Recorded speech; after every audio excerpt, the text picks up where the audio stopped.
Hello what's up everybody, my name is Nick and welcome back to my YouTube channel let me flow. Guys, हमारा पहला एक word है reprieve. ये एक noun है। इसका मतलब होता है कि एक टेम्पररी रिलीफ या फिर एक टेम्पररी राहत बोल सकते हो। जैसे कोई भी डिफिकल्ट सी सिचुएशन है या फिर कोई भी डिफिकल्ट सा काम है तो उससे टेम्पररी राहत को आप रिप्रीव बोल सकते हो। मतलब जब कोई गंभीर सी सिचुएशन थोड़ी देर के लिए शांत हो जाती है तो उस टाइम पर रिप्रीव कहा जाता है। तो यहाँ पर कुछ सिनोनिम्स हैं इसके, जैसे कि relief, respite, break, pause, delay. और एंटोनिम्स हैं continuation, punishment, suffering, torment, agony. तो यहाँ पर एग्जांपल्स देख लेते हैं, जैसे कि Israel Hezbollah ceasefire has provided a temporary reprieve to civilians caught in the conflict. मतलब जो इजराइल और हिजबुल्लाह का जो सीज फायर है या फिर जो उनके बीच में संघर्ष विराम है, उसने संघर्ष में फंसे जो भी लोग थे उन नागरिकों को अस्थायी राहत दी है। मतलब टेम्पररी राहत दी है या फिर कुछ ही टाइम के लिए राहत दी है। The weekend offered a much needed reprieve from the daily grind. मतलब वीकेंड ने रोज की जो भागदौड़ होती है उससे राहत दी है। मतलब कुछ ही टाइम के लिए राहत दी है। मतलब सप्ताह के अंत में छुट्टी होती है, रविवार को भी छुट्टी होती है, तो पूरा मंडे टू फ्राइडे जो वीक होता है,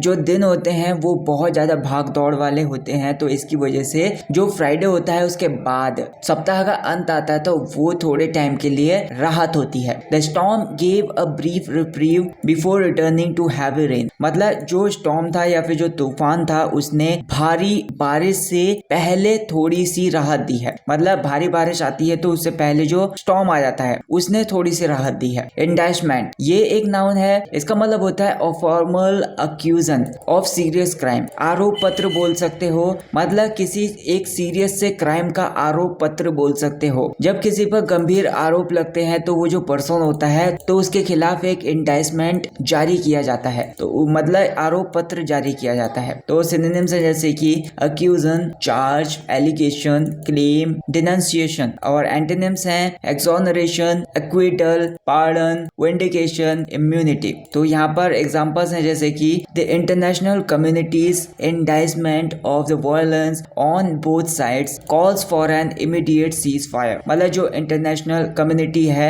उसका इंडाइसमेंट, उसका जो आरोप पत्र है, किसका, वायलेंस का, दोनों पक्षों पर जो हिंसा का आरोप पत्र है इंटरनेशनल कम्युनिटी का, उसको इमीडिएट सीज फायर के लिए मांग करता है। The lawyer was preparing the indictment against the criminal. मतलब जो लॉयर था या फिर वकील था वो तैयार कर रहा था द इंडाइसमेंट, वो आरोप पत्र को तैयार कर रहा था अगेंस्ट द क्रिमिनल, जो आरोपी था या फिर जो भी अपराधी था उसके खिलाफ। अगला वर्ड है हमारा कन्विक्शन। ये एक नाउन है। मतलब a formal declaration that somebody is guilty of a criminal offence. मतलब दोष सिद्धि। थोड़ा सा डिटेल में आप समझ सकते हो।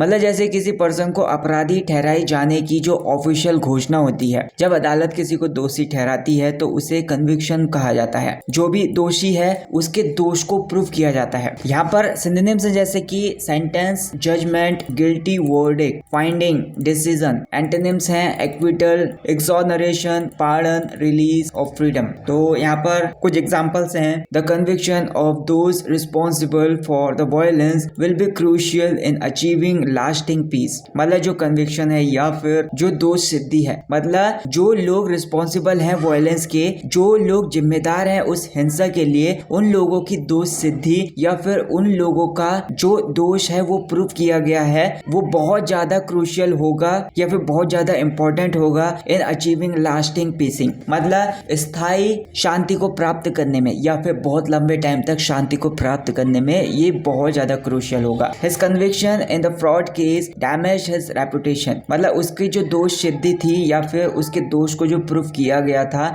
इन फ्रॉड केस, फ्रॉड के केस में या फिर धोखाधड़ी के केस में उसका जो दोष था उसको जो प्रूव किया गया था वो दोष सिद्धि डैमेज्ड हिज रेपुटेशन। उसकी जो रेपुटेशन थी या फिर जो इमेज थी या फिर उसका जो प्रतिष्ठा थी उसको नुकसान पहुंचाया उसने। अगला एक वर्ड है हमारा इम्पीच। ये एक वर्ब है। इसका मतलब होता है कि महाभियोग चलाना। अब महाभियोग का मतलब ये हो गया कि जैसे एक पब्लिक ऑफिशियल के खिलाफ दुराचार का आरोप लगाना या फिर बुरी तरीके से व्यवहार करने का आरोप लगाना, तो वो महाभियोग चलाना होता है। तो ये जो प्रोसेस होती है जिसमें एक सरकारी अधिकारी पर आरोप ये लगाया जाता है कि उसे पद से हटाने की कोशिश की जाती है, तो उस टाइम पर इम्पीच बोला जाता है। तो सिनोनिम्स हैं जैसे कि accuse, charge, prosecute, criticise, denounce. Antonyms हैं exonerate, defend, support, absolve, vindicate. तो यहाँ पर कुछ एग्जांपल्स हैं जैसे कि the president was impeached for corruption during his tenure. मतलब जो प्रेसिडेंट है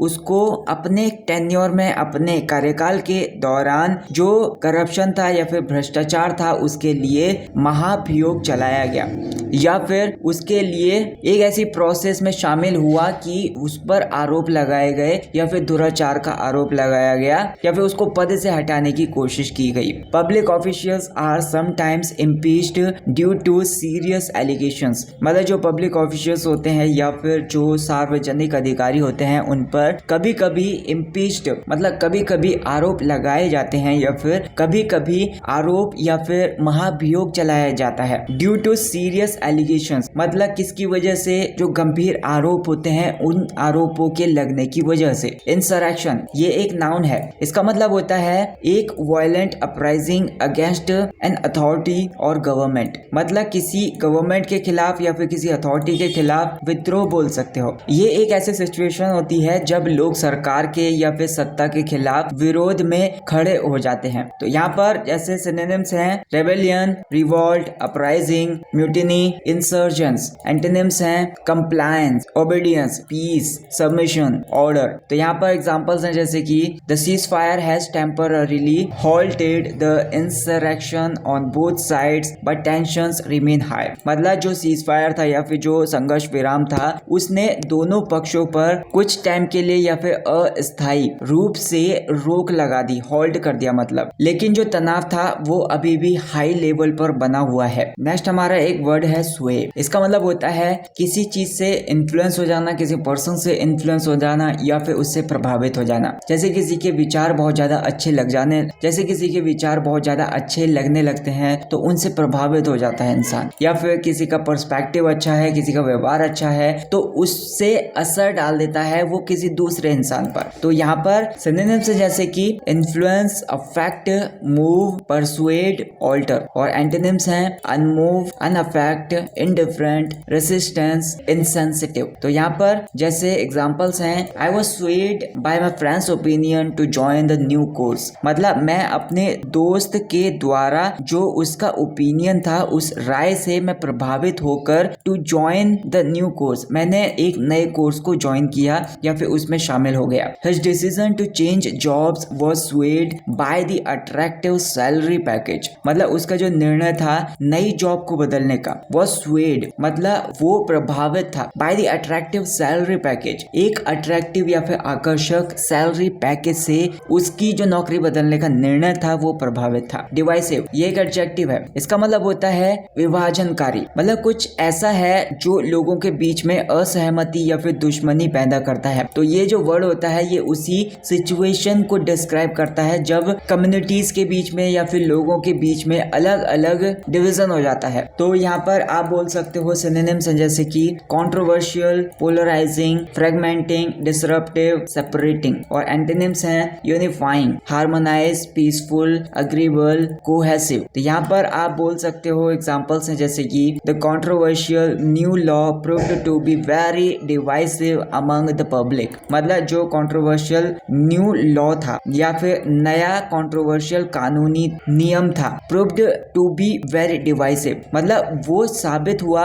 बहुत ज्यादा विभाजनकारी, अमंग द पब्लिक लोगों के बीच में या फिर जनता के बीच में। The debate over the election results became increasingly divisive. मतलब जो डिबेट थी या फिर जो भी बहस थी ओवर द इलेक्शन रिजल्ट के दौरान या फिर जो चुनावी परिणाम आए थे उसके ऊपर जो भी बहस थी, बिकेम इंक्रीजिंगली डिवाइसिव मतलब वो धीरे धीरे विभाजनकारी होती चली गई या फिर लोगों को बांटने का काम उसने शुरू कर दिया या फिर उसकी वजह से बहुत सारे लोग प्रभावित हो गए। Social media can sometimes be a divisive platform creating hostility. मतलब जो सोशल मीडिया होता है वो कभी कभी एक डिवाइसिव प्लेटफॉर्म बन सकता है, मतलब कभी कभी एक विभाजनकारी प्लेटफॉर्म बन सकता है जिसकी वजह से बहुत सारे लोग अफेक्ट हो जाते हैं, क्रिएटिंग हॉस्टिलिटी, और वो दुश्मनी भी पैदा करता है। So that's it guys for this video. I hope आपको ये वीडियो पसंद आई होगी। आपके जो भी वर्ड्स हैं, आपके जो भी डाउट्स हैं, उन सारे वर्ड्स को मुझे कमेंट सेक्शन में बताइए। आपके डाउट्स को मैं वीडियोस बनाकर क्लियर करने की